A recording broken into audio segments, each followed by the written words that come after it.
საერთო სატკივარი, საერთო საზრუნავი, საერთო გადასაწყვეტი, საერთო საზოგადოებრივი აზრი, სოციუმის ყველაზე პრობლემური თემები, დღევანდელობის ყველაზე აქტუალური საკითხები, სოცდისკუსია, თამარ თარგამაძესთან ერთად, რადიო იმედზე. მოგესალმები, დღეს სამშაბათია და ტრადიციულად ეთერშია გადაცემა სოცდისკუსია. დღეს ჩვენ სურსათის უმნებლობაზე ვსაუბრობთ. სოცდისკუსია, თამარ თარგამაძესთან ერთად. რამდენად უნდა ენდოს მოსახლეობა სხვადასხვა ორგანიზაციების მიერ ჩატარებულ კვლევებს საკვების უსაფრთხოებასთან დაკავშირებით იყენებენ თუ არა საშაურმეებში ვირის ხორცს? ამ და სხვა შეკითხვებს დღეს ჩვენი სტუმარი უპასუხებს. ჩვენი გადაცემის სტუმარია სურსათის ეროვნული სააგენტოს სურსათის უმნებლობის დეპარტამენტის უფროსი ბატონი კახა სოხაძე. 292 11 99 292 11 88. შეგიძლიათ დარეკოთ ჩვენი სტუდიის ტელეფონის ნომრებზე, ასევე გააქტიურდით სოციალურ ქსელში. ჩვენი მისამართია სოცდისკუსია რადიო იმედი. ასევე შეგიძლიათ გამოგზავნოთ მოკლე ტექსტური შეტყობინება ნომერზე 917778. SMS გზავნილის ღირებულება შეადგენს თქვენი მობილური ოპერატორის სტანდარტულ ფას. SMS სერვისით რადიო იმედს უზრუნველყოფს კომპანია SMS-Co.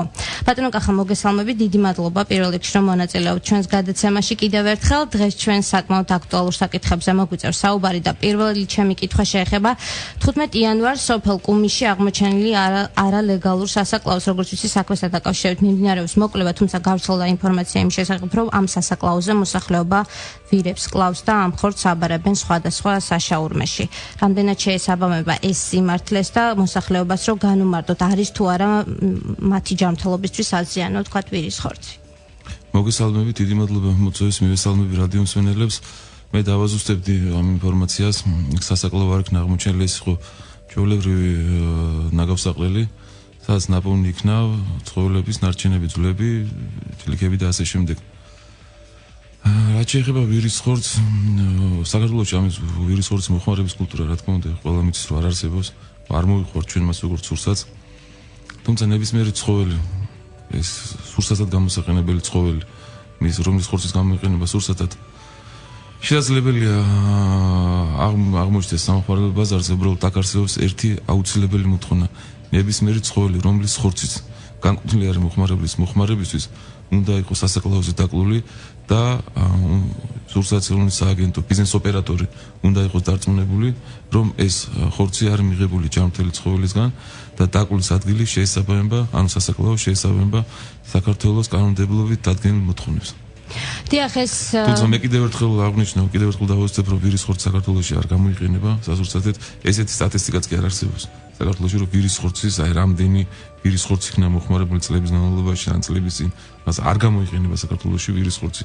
და მე ეჭვის შევიტანდი, რომ ეს ხორცი აქ იკლებოდა ვირები ამ ინფორმაციას დაკავშირებით და ეს ხორცი ხდებოდა სამხმარებლო ბაზარზე, მათ შორის შესაძლებელია საშაურმეებში ან სხვა სტრაფიკობის ობიექტებში. დიახ, ის ნაგავსაყრელზე აღმოჩენილი, თქვათ, ის ნარჩენები, რაც იყო დარჩენილი, მისი ექსპერტიზა თუ ჩატარდა და თუ შემოწდა, თქვათ, ვირს ეკუთვნის ძროხას თუ ასე შემდეგ გამეჩს? არა, რა თქმა უნდა, ექსპერტიზა არ ჩატარებულა, ვინმე არანაირ საჭიროებას არ წარმოადგენდა ამის ექსპერტიზის ჩატარება. იმიტომ რომ მიღებული ინფორმაცია არაფრის მომცემი არ იქნებოდა, ხო? დიახ. იმიტომ რომ იყო ჩილიქოსანი ცხოველის ნარჩენები, მნიშვნელობა არ ქონდა, ეს ცხენი იქნებოდა, ვირი იქნებოდა და ასე შემდეგ. ის არანაირ ინფორმაციას არ მოგცემდა ჩვენ. დიახ, და რატო გავრცელდა ინფორმაცია, რომ მაგალითად საშაურმეში შესაძლებელია იყოს ეს ვირის ხორცი? მე ვერგად მრავალი ინფორმაცია ვრცელდება, ხა არ შეიძლება რომ ყველაფერს მივცეთ ისეთი უფრო მეტი, უფრო ისეთ ხარისხში ავიყვანოთ, ვიდრე საჭირო არის, ან ვიდრე იმსახურებს ყურადღებას. დიახ. ინფორმაციები როგორც მოვასწრებთ ვრცელდება, თუმცა სურსათის ეროვნული სააგენტოსთვის ეს საკმარისი არის, რომ გაატაროს შესაბამისი ღონისძიებები. სურსათის ეროვნული სააგენტოს უფლებამოსილი პირების მიერ ადგილზე იქნება შესწავლილი მდგომარეობა, ჩვენ მყისიერად მოახდინოთ რეაგირება. ეცნობა ამის შესახებ სამართალდამცავ ორგანოებს, კერძოდ მთავარ პროკურატურას, ადგილობრივ სამართალდამცავ ორგანოებს, რომ მოხდეს მოკვლევა და დადგინდეს თუ საიდან მოდის ეს ინფორმაცია, ან ეს ნარჩენები საიდან ხდება ამ ნაგავსაყრელზე. თქვენ სააგენტოსთან ერთად მედია საშუალებებიც არკვევდნენ თუ საიდან შესაძლებელია მოხდეს ეს ინფორმაციის გაჟონვა და ასევე გავრცელდა ინფორმაცია მედია საშუალებით, რომ ერთ-ერთი ოჯახი მართლაც არის დაკავებული ამ საქმიანობით და კონკრეტულად ისინი კლავენ ვირებს და აბარებენ ხორცს ზოოპარკში. ეს ინფორმაცია თუ გაქვთ თქვენ? ეს ინფორმაცია მე არ მაქვს, თუმცა მე შემიძლია მაგალითად მოვიყვანო მაგალითად ჩარჩენ ჩვენ ესე აი ოჯახის პირობებში აღმოაჩინეთ ცხენის ხორცის დიახ საკმაოდ დიდი რაოდენობით ცხენის ხორცი რომელიც თბილისის კასპის რაიონში უბრალოდ ქალაქ კასპში ერთ-ერთ ოჯახში ხდებოდა ამ ხორცის დარბილება, თუმცა დაკვლის ხო განიკლებოდა, მაგრამ ეს ხორცი უკვე მოდიოდა ამ ოჯახში ფაშის სახით ასე ვთქვათ. არა, ნუ ეს სხვადასხვა დაფასების ხორცი იყო, იხდებოდა დარბილება და სამწუხაროდ სამხმარებლო ბაზარზე გატანა. ჩვენს მიერ აკვეთილი იქნა ეს ფაქტი და რადიონის მოლას მინდა უთხრა, რომ გავანადგურეთ ჩვენ ზედამხედველად განადგურდა 5 ტონაზე მეტი ცხენის ხორცი. სამწუხაროდ ესეთი ფაქტები არსებობს და ჩვენ ამას ძალიან აქტიურად ვმუშაობთ. იგივე ამ თემაზეც, ამ ფაქტზეც მიმდინარეობს აქტიური მუშაობა. დიახ. და ნებისმიერი შედეგი მოსახლეობისთვის იქნება ცნობილი. ან მოსახლეობას რო განუმარტოთ ჩვენ მსმენელებს, რომ თუ კი ვირის ხორცი დაიკლა ოფიციალურ სასაკლაოზე და აღმოჩნდა, რომ ეს ცხოველი არის ჯამრთელი, მისი ხორცი აბსოლუტურად არ ვნებს ადამიანის ჯამრთელობას. ხო, რა თქმა უნდა, თვითონ ვირი უნდა იყოს ჯამრთელი. ანუ დაკლა გულისხმობს დაკლისინა დაკლის შემდგომ შემოწმებას, ანუ ეს არის ცოცხალი ცხოველის შემოწმება. და შემდგომ უკვე დაკლული ცხოველის შემოწმება. თუ ეს ყველა მოთხოვნა დაკმაყოფილებულია, რომ ასევე ის დაკლის ადგილი ან სასაკლაო აკმაყოფილებს საქართველოს კანონმდებლობის მოთხოვნებს, ჰიგიენის პირობები, ყველა პირობა დაცული არის. შესაძლებელია მივიჩნიოთ ხორცი ადამიანის მოხარებისთვის გამოსაყენებლად, მაგრამ მე კიდევ ერთხელ ვიმეორებ, საქართველოში ეს რაღაც არ ხდება. მე მგონი არც ერთ ევროპულ ქვეყანაში და მსოფლიოში პრეცედენტი არ არის ვირის მოხმარების. მე ვერ გეტყვით, ალბათ აღმოსავლეთ ქვეყნებში რაღაც გარკვეული ტრადიციები არსებობს. ვირის ხორცის მუსულმანურ სამყაროში აკლემის ხორცსაც იყენებენ, დიახ. თუმცა საქართველოში მსგავსი კულტურა და მსგავსი ფაქტები არ არსებობს, რომ ლეგალურად ხდებოდეს ამ ხორცის ბრუნვა. სამხარეულ ბრაზას. კანონმდებლობით თუ არის აკრძალული ვირის ხორცი. მე ხომ მოგახსენებთ, რომ კანონმდებლობით, ანუ საქართველოში შეიძლება დაიკლას სულფეხარკოსანი პირველ თხრი მაჩვენე ორგანიზე ცხენი. ასე შემდეგ ესეთი აკრძალვა არ არსებობს, მაგრამ ვაცხადებ, რომ საქართველოში მსგავსი რაღაცა არ ხდება და ლეგალური ბრუნვა ვირის ხორცს არ წარმოებს. დიახ, ჩვენ საშაურმეების თემას კიდევ ერთხელ დაუბრუნდებით რეკლამის შემდეგ, ეხლა ჩვენს ეთერში რეკლამაა და ჩვენ რამდენიმე წუთში დაუბრუნდებით. სოც დისკუსია თამარ თარგამაძესთან ერთად. ჩვენ დავბრუნდით პირდაპირ ეთერში, ვსაუბრობთ სურსათის უმნებლობაზე. მე შეგახსენებთ ჩვენი სტუდიის ტელეფონის ნომრებს 292 1199, 292 1188, ასევე გააქტიურდით სოციალურ ქსელში, შეგიძლიათ გამოგზავნოთ მოკლე ტექსტური შეტყობინება ნომერზე 91778, SMS სერვისით რადიო იმედს უზრუნველყოფს კომპანია SMS-კო. და გავაგრძელოთ საუბარი ბატონო კახა, საშაურმეები დაავაანონსეს რეკლამის წინ და მაინტერესებს საშაურმეში მოიწამლა დაახლოებით 9 ადამიანზე გავრცელდა ინფორმაცია, რომ რეგისტრირებული დიახ, თუ შემოწმდა, რა დარღვევები იქნა აღმოჩენილი ამ საშაურმეში და რამდენ ხანში ერთხელ მოწდება მსგავსი სწრაფი კვების ობიექტები? ნუ პირველი მცირე გამარტება მინდა გავაკეთო, ანუ ეს საშაურმე გაიხსნა წლის ბოლოს 20 დეკემბრის შემდგომ. დიახ. ნუ ეს მოწამლა მოხდა 5-6 იანვარს. დაავადებათა კონტროლის ცენტრის ეროვნული ცენტრის მიერ მოწოდებული ინფორმაციის საფუძველზე სადაც განმარტებული იყო, რომ მოიწამლა 9 ადამიანი სურსათის ეროვნულმა სააგენტომ განახორციელა არაგეგმური ინსპექტირება. დიახ. ანუ არაგეგმური ინსპექტირების საფუძველზე გამოიკვეთა კრიტიკული შეუსაბამობები, რომელიც გახდა უკვე ამ საწარმოო პროცესის, კონკრეტული საშაურმის საწარმოო პროცესის შეჩერების საფუძველი.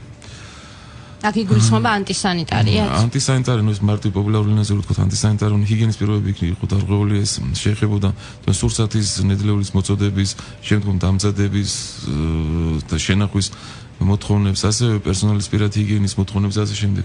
ანუ რამდენიმე კრიტიკული შეუსაბამობა იქნა დაფიქსირებული, რის გამოც როგორც აღნიშნე საწარმოო პროცესი შეჩერდა და ბიზნეს ოპერატორი დაჯერიმდა 1000 ლარით. ასევე ჩვენს მიერ აღებული იქნა ნიმუში ლაბორატორიული კვლევისათვის. ჩვენ და სამწუხაროდ საკმაოდ ისეთი დაბინძურება აღმოჩნდა მიკრობიოლოგიური ამ შაურმის ნიმუში და ნუ დადგა მიზეზ შედეგობრივი კავშირი შედეგსა და სურსათს შორის. აღნიშნული საშაურმე პაკეტილი არის, ასე რომ ვთქვათ. დიახ. მათ მიეცათ რეკომენდაციები. და მის გამოსწორების შემდგომ ნუ ეროვნული სააგენტო უნდა დარწმუნდეს, რომ ეს შენიშვნები მართლაც გამოასწორეს მათ და მომართვის შემთხვევაში, რა თქმა უნდა, მოხდება გადამოწება ამის შესრულების და თუ დააკმაყოფილებს მოთხოვნებს, შესაძლებელია რომ გაიხსნას. ეს საშაურმე. თუმცა რამდენადაც მე ვიცი ამ ფაქტებთან დაკავშირებით აღზრული არის ციხის სამართლის საქმე. რამდენი მიმართულებით. ნახოთ შედეგებს. დიახ, რამდენად მოსახლეობა სულ დაობს ხოლმე იმ ფაქტზე, რომ საკმაოდ მცირეა ჯარიმის სახით თოდენობა თანხობრივი და რამდენად შეესაბამება ეს მიყენებულ ზიანს, თქვათ, ეს ჯარიმა 1000 ლარი, როცა 9 ადამიანია მოწამული. გასაგებია მესმის თქვენი შეკითხვის არის, თუმცა სხვანაირად შევხედოთ ამ საკითხს. ჯარიმა რაც არ უნდა დიდი იყოს. დიახ. ანუ ეს ვერ მოაწესრიგებს ამ ამბავს, ხო? მარტო ჯარიმა. ანუ აქ ხდება საწარო პროცესის შეჩერება. და ასევე რაც ყველაზე მტკივნეული არის ბიზნესისთვის. უარყოფითი ინფორმაციის გავრცელება. დიახ, ანტიპიარი, რომელიც ძალიან ცუდად აისახება თვითონ ბიზნესს. და ეს ალბათ ყველაზე მტკივნეული დარტყმა არის ერთ-ერთი ჯარიმა რო შეცვლის ამას. როდესაც ვრცელდება ინფორმაცია კონკრეტული ბიზნეს ოპერატორის დასახელებით, მის საქმიანობის დასახელებით და იმ შედეგებით, რომელიც დადგა. დიახ, და მე მკითხეთ ასევე რამდენ ხანში ერთხელ მოწდება ზოგადად მსგავსი სწრაფი ინსპექტირება, ანუ რამდენიმე მექანიზმი არსებობს სურსათის უნებლობის სახელმწიფო კონტროლისა, ნუ ერთ გეგმური და არაგეგმური ინსპექტირება, მონიტორინგი, ნუ გეგმური ინსპექტირება კანონმდებლობით, უქმედი კანონმდებლობით, რომელიც უახლოეს მომავალში უნდა შეიცვლება. არა გეგმური ინსპექტირება ხორციელდება წელიწადში ერთხელ. დიახ. რაც მე ვფიქრობ, რომ მოქმედი კანონის საკმაოდ ისეთი ლაფსუსი არის და როგორც მოგახსენეთ, პარლამენტი უკვე ძალიან მალე მიიღებს ცვლილებებს ამ კანონში. არაგეგმური ინსპექტირებას აქვს თავის სამართლებრივი საფუძვლები და ეს კანონმდებლობით არის განმარტებული, ხოლო რაც შეეხება მონიტორინგს, მონიტორინგი გულისხმობს სასწავლო ვაჭრობის დონეზე ნიმუშების აღებას და ლაბორატორიულ კვლევას, ასევე დოკუმენტურ შემოწმებას, რომელიც შესაძლებელია რამდენჯერმე განხორციელდეს წლის განმავლობაში. ეს დამოკიდებული არის თვითონ მის საქმიანობაზე, ან მომხმარებელთა შეტყობინებებზე, ან სხვა ინფორმაციაზე და ასე შემდეგ. დიახ, ასევე კიდევ ერთი კითხვა უკავშირდება სტრატეგიულ კვლევების და განვითარების ცენტრის კვლევას, რომელიც რძის პროდუქტებს ეხება. საუბარი რამდენიმე კომპანიაზეა, მათ შორის სანტეზე, რომლის პროდუქცია დასაშვებზე მეტ მცენარეულ ცხიმს შეიცავს, რაც საზიანოა განსაკუთრებით მცირეწლოვანი ბავშვებისთვის, აცხადებენ კვლევაში. აქ არის მეორე საკითხი. ქალბატონი ექსპერტი საუბრობს ფალსიფიკაციაზე, თუმცა კანონმდებლობით ეს არ დასტურდება, რადგან მითითებულ ეტიკეტზე არ არის მითითებული ეს შეიცავს ცხოველურ ცხიმს თუ მცენარეულს, უბრალოდ წერია, რომ ეს არის ცხიმი. რამდენად არის ეს კანონდარღვევა და ფალსიფიცირება ეს ერთი და თუ კანონმდებლობა, თქვა სისხლის სამართლით არ ითვალისწინებს დასჯას, თქვენი სააგენტო ადმინისტრაციულ ჯარიმას თუ მიანიჭებს მათ.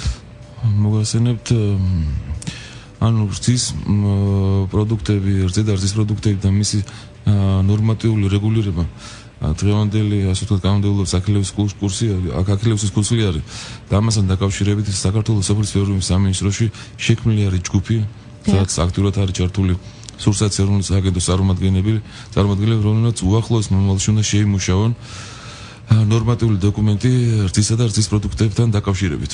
ეს ალბათ უახლოეს 2-3 თვეში ეს დოკუმენტი მზად იქნება, რომელიც აწესებს მოთხოვნებს რძისა და რძის პროდუქტების წარმოებასა და რეალიზაციასთან დაკავშირებით.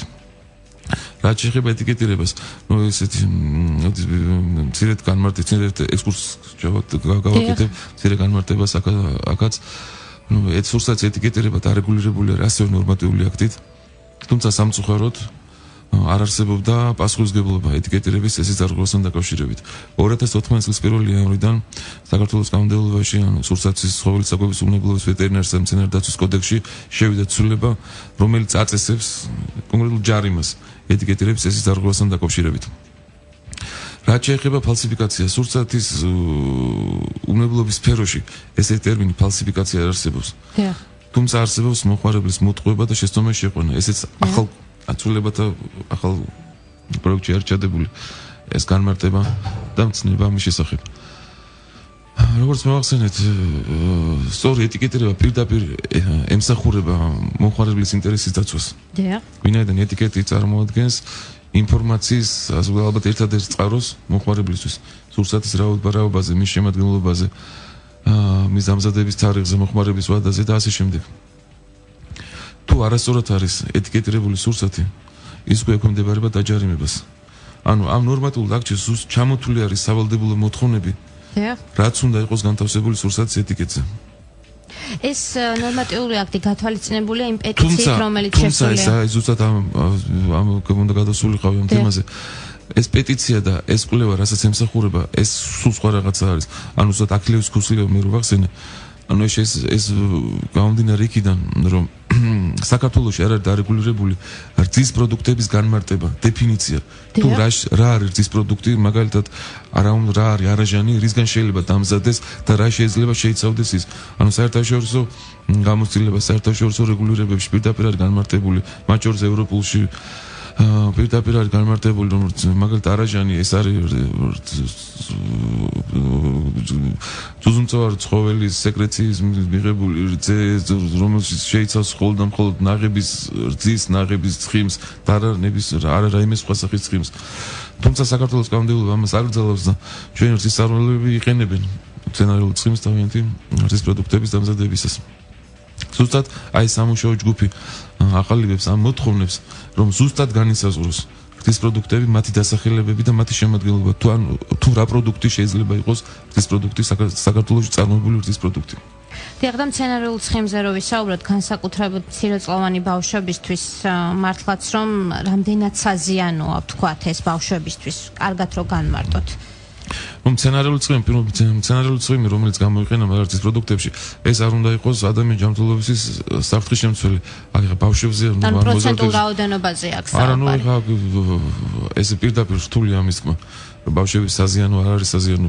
ესე ვერ თუმცა ეს არსებობს დაყლადაღებული ტრანსცხიმები, რომელიც შეფასებული არის ადამიანის ჯანმრთელობის საფრთხის შემცველ ცხიმად, ის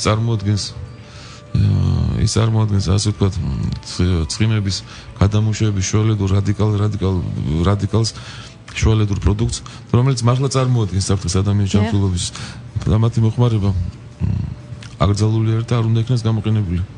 ანუ უახლოეს მომავალში ეს საქმე შედარებით დარეგულირდება, ასე ვთქვათ. რა თქმა უნდა, ეს იქნება რეგულირებული, ვინაიდან ეს ნორმატიული დოკუმენტი უახლოეს მომავალში იქნება მზად. შემდეგ ბიზნესს ალბათ აუცილებლად მიეცემა ვადა, რომ ეს მათთვის ტკივნეული არ იყოს. დიახ, ბატონო კახა, კითხვა მაქვს ამასთან დაკავშირებით, რამდენად უნდა ენდოს მოსახლეობა სხვადასხვა ორგანიზაციების მიერ გამოქვეყნებულ კვლევებს? ეს ცოტა რთული კითხვაა. წელიწადში რამდენიმე კვლევა ქვეყნდება და აქედან მოსახლეობა საკმაოდ დაბნეულია და არ იცის რა გააკეთოს. ნებისმიერ შემთხვევასთან დაკავშირებით სურსათმცემელურ სააგენტოს აქვს ვალდებულება კანონმდებლობით, რომ თუ რაიმე პროდუქტი, რაიმე სურსათი ოფიციალური სახელმწიფო კონტროლის განხორციელებისას აღმოჩნდება, რომ ეს პროდუქტი არის ადამიანის ჯანმრთელობის საფრთხის შემცველი, სურსათმცემელური სააგენტო ვალდებულია ამის შესახებ ინფორმირება გაუკეთოს მომხმარებელს.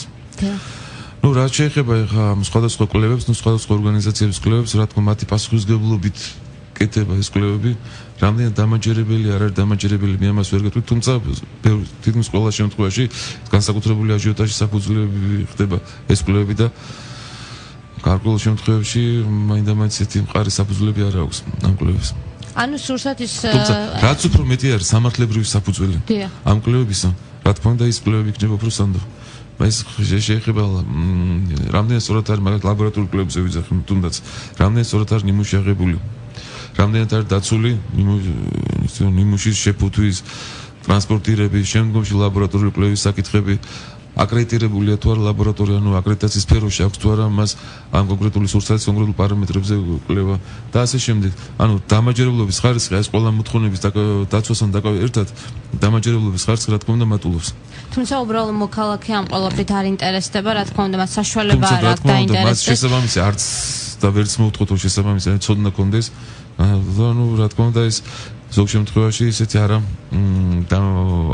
სასურველი აჟიოტაჟი საფუძველი ხდება. დიახ, რაც შეეხება სუფრის მარილს, შემოწმებული სუფრის მარილში დაფიქსირდა ტყვის მაღალი შემცველობა. ამის შესახებ რა ვსაუბრობთ? ტყვის მომატებული შემცველობა, ესე დავაზუსტოთ. დიახ, და რო განმარტოთ, თქვათ, რამდენად საზიანოა ეს ადამიანის ჯანმრთელობისთვის და თუ გაქვთ ამის უფლება, რომ თქვათ, რომელ კონკრეტული მწარმოებლის მარილში იყო, თქვათ. კი ბატონო, ამას მე ჩვენა სურსათმცემელური სააგენტო ამის შესახებ გააკეთა განცხადება. ეს არის ეკო ჯორჯია, რომლის მიერაც არის იმპორტირებული და შემდგომში დაფასებული ეს მარილი. ჩვენს მიერ აღებული იქნა ირანული წარმომავლობის რალის რამდენიმე ნიმუშია, ერთ-ერთ ნიმუში აღმოჩნდა ტყვის მომეტებული შემცველობა, მოგახსენებთ რომ ტყვი მარილში ნორმირდება ქართული კანონმდებლობა და საერთაშორისო კანონმდებლობაც ესე არის, ნორმირდება მძიმე მეტალებისა და რადიონუკლიდების შემცველობა, ეს არის ნორმირებული. ანუ დაფიქსირდა ტყვის მომატებული შემცველობა. ამის შესახებ სურსათის სააგენტო როგორც მოახსენეთ გააკეთა განცხადება. დაევალა ბიზნეს ოპერატორს, ანუ იმპორტიორს და დამფასოებელს ეს ერთი პირი არის, დაევალა ბაზრიდან გამოთხოვა, ამაც ჩვენი ზედამხედველობით მიმდინარეობს, პირადად მეც გავხდით პარასკევს თუ როგორ მიმდინარეობდა ეს პროცესი. ბაზრიდან გამოთხოვა და შემდგომ ეს მარილი განადგურდება ეროვნული სააგენტოს უფლებამოსილი პირების ანდასრებით. ხან მოსახლეობა დაცულია, დღეს საქართველოს ბაზარზე არ იყიდება ესეთი მარილი. ხო, ეს კონკრეტულად ეს მარილი ეკო ჯორჯის წარმოებული. დიახ, ჩვენი ზედამხედველობით როგორც მოახსენეთ, მიმდინარეობს გამოთხოვა მარილის მაღაზიებიდან, ანუ ეს სხვადასხვა მაღაზიებში, სავაჭრო ქსელში იყო ეს მარილი. დიახ, ეს გეგმიური შემოწმების დროს აღმოაჩინეთ. დიახ, ჩვენს მიერ აღარ ნიმუშები იქნა აღებული, ვინაიდან ამ ირანულ მარილთან დაკავშირებით ამას პრეისტორია ჰქონდა. დიახ. წინ უძღოდა გარკვეული მოვლენები. ჩვენ ამას ისედაც ვიკვლევთ. დიახ. ეს ჩვენი მონიტორინგის ფარგლებში, თუმცა ამას თავისი წინამორბედი ისტორია ჰქონდა. და აქედან გამომდინარე მოხდა მისი კიდევ ერთხელ შემოწმება. ვადა გასულ სურსაც რაც შეეხება, უკვე 2013 წელი შეიძლება გასულ წელს აღმოაჩინეთ ქვემო ქართლის რეგიონში რაღაც ქართულ მაღაზიას. მთელი საქართველოს მასშტაბით რაოდენ სამწუხაროც არ უნდა იყოს. წინასა ახალწლოდ მოხდა. წინასა მთელი წლის განმავლობაში მიმდინარეობდა ეს პროცესი. ჩვენთვის მოულოდნელი იყო და ძალიან სამწუხარო ესეთ არაკეთილსინდისიერ დამოკიდებულება სურსათთან დაკავშირებით რეალიზატორების მიერ. ძალიან ბევრი ძალიან დიდი რაოდენობით სხვადასხვა დასახელების სურსათ იქნა ჩვენი ზედამხედველობით განადგურებული. მილიონ წელზე მეტი სასურსათო კვერცხი იქნა განადგურებული. 260 ტონაზე მეტი სხვადასხვა დასახელების სურსათი, 15 ტონაზე მეტი ხორცი, 13-14 ტონაზე მეტი თხევადი სურსათი და ასე შემდეგ. ეს ძალიან შთამბეჭდავი რიცხვებია. და მე მოუწოდებ ჩვენს ბიზნეს ოპერატორებს, რეალიზატორებს, რომლებიც ეწევიან სურსათის რეალიზაციას, რომ ძალიან მკაცრად აკონტროლონ ეს პროცესი, ვინაიდან ჩვენს მიერ კონტროლი გამკაცრდება. სურსათის ეროვნულ სააგენტოში განსაზღვრული არის შტატების გაზრდა. დიახ. გამკაცრებაში რას გულისხმობთ ეს რომ დავაკონკრეტოთ? უფრო მასშტაბური იქნება რაოდენობა მაკონტროლებლების. საკმაოდ გაიზრდება. უფრო ხშირი და ინტენსიური იქნება. უფრო ხშირი იქნება, უფრო ინტენსიური იქნება და არეალი. ამის მიუხედავად იმისა, რომ ეს წელი საქართველოს ტერიტორიაზე ხორციელდებოდა, ასე არეალი კიდევ უფრო გაფართოვდება. ძალიან მკაცრად იქნება ეს ყველაფერი შემოწმებული. დიახ, ასევე გენმოდიფიცირებულ საკვებზეც რომ ვისაუბროთ, წინა წლებში ძალიან ბევრი საუბარი იყო ამასთან დაკავშირებით. კი, აქტუალური არის თემა აქტუალური არის, თუმცა რამდენი სამართლიანია ამას. მგონი აქვს მოსახლეობას უფლება იცოდეს რომელი საკვებია გენმოდიფიცირებული და რომელი არა. ეს განმარტებული არის ცალსახად, რომ მომხმარებელს აქვს კონსტიტუციური უფლება იცოდეს სურსათის წარმომავლობის, მის შემადგენლობის და ასე შემდეგ შესახებ, მათ შორის გმო შემცველობის შესახებ. ეს არის კანონით რეგულირებული და ეს ცალსახად ესე უნდა იყოს. რომ სურსათი თუ შეიცავს გენეტიკურად მოდიფიცირებულ ორგანიზმებს, ამის შესახებ ეტიკეტზე უნდა იქნას დეტალური ინფორმაცია. სხვა საკითხი არის კონტროლის მექანიზმები. ვინაიდან მისი დეტექტირება ლაბორატორიული კვლევის გარეშე ვერ მოხერხდება. ხოლო სურსათის ეროვნული სააგენტოსათვის მისაღები არის სამართლებრივად მხოლოდ ისეთი ლაბორატორიული დასკვნა, რომელიც კვლევაც ჩატარებული არის მხოლოდ აკრედიტებული მეთოდით აკრედიტებულ ლაბორატორიაში. სამწუხაროდ საქართველოში მსგავსი ლაბორატორია არ არსებობს. თუმცა ჩვენს მიერ სააგენტოს მიერ არაერთხელ იქნა ინფორმაცია მიწოდებული მომხმარებლისთვის, რომ რამდენიმე ლაბორატორია გადის აკრედიტაციის პროცედურებს. სამწუხაროდ დროში გაიწელა ძალიან ეს პროცედურები. თუმცა უახლოეს მომავალში ალბათ დასრულდება. ჩვენ ესეთი კონტაქტი გვაქვს ამ ლაბორატორიებთან და როგორც იქნება გადაწყვეტილება მიღებული და მათ მიეცემათ აკრედიტაცია, სურსათის ეროვნული სააგენტო დაიწყებს სურსათში გენეტიკურად მოდიფიცირებული ორგანიზმების შემცველობაზე ლაბორატორიულ კვლევას. ეხლა ბაზარზე არის შემოსული, რა თქმა უნდა, იქნება გენმოდიფიცირებული საკვები და მითითებულია ეტიკეტზე, რომ ეს არის გენმოდიფიცირებული საკვები და რომ მომხმარებელი მე შეიძლება დაინტერესდეს. გითხრათ, რომ რამდენიმე დასახელების სურსათზე რაც მე ვინახია პირადად, რომ წერია, რომ ეს არ შეიცავს გენეტიკურად მოდიფიცირებულ ორგანიზმებს. რაც შეეხება გმო შემცველობაზე, მე გულახდილი ვიქნები და გეტყვით, რომ მე ეს მსგავსი წარწერა არ მინახია. თუმცა სავარაუდოდ ალბათ საქართველოს სამხმარებლო ბაზარზე არის ესეთი სურსათი, რომელიც შეიცავს გმოს. და როგორც მოგახსენეთ, როგორც კი ეს აკრედიტაციის პროცედურები დასრულდება, ჩვენ აქტიურად დავიწყებთ ამის კონტროლს. ჩვენი გადაცემის დრო იწურება და ბოლო კითხვა ესეთი ინფორმაციული მექნება, თუ კი მაღაზიაში მომხმარებელმა აღმოაჩინა ვადაგასული საკვები, ან არ არის სათანადოდ შეფუთული, არ დებს შესაბამისად ვთქვათ დახლზე, თქვენ უნდა დაგიკავშირდეთ თქვენ სააგენტოს ცხელი ხაზის ნომერი რომ გამოვაცხადოთ, რომ მოსახლეობამ იცოდეს. კი ბატონო, ეს ძალიან აქტუალური არის 291 91 67. ეს არის სურსათის სააგენტოს ცხელი ხაზის ნომერი. ტელეფონის ნომერი. და კიდევ რას უნდა მიაქციოს მომხმარებელმა ყურადღება ამ შემთხვევაში? ეტიკეტი ამაზე ჩვენ ვილაპარაკეთ. ასევე შენახვის და რეალიზაციის პირობები. იმიტომ რომ სურსათის ალბათ 80%-ს ეტიკეტზე მითითებული აქვს შენახვის განსაკუთრებული პირობები. ეს არის ტემპერატურული რეჟიმები და ასე შემდეგ. ანუ რამდენად სწორად ხდება ამ სურსათის რეალიზაცია. მაგალითად, დახმაცივრებში განთავსებული სურსათი რამდენად შეესაბამება გაცვლია თუ არა ის ტემპერატურა, რომელზეც უნდა ინახებოდეს ის ძალიან ისეთი მტკივნეული საკითხი არის, მაგალითად გაყინული სურსათის ხორცთან თევზის პროდუქტების გალღობა, შემდგომ ისევ გაყინვა და რომელიც კატეგორიულად აკრძალული არის. ასევე ნაყინი და სხვა ისეთი პროდუქტები. ამასაც ძალიან ისეთ კაცრად უნდა მიაქციოს მომხმარებელმა ყურადღება.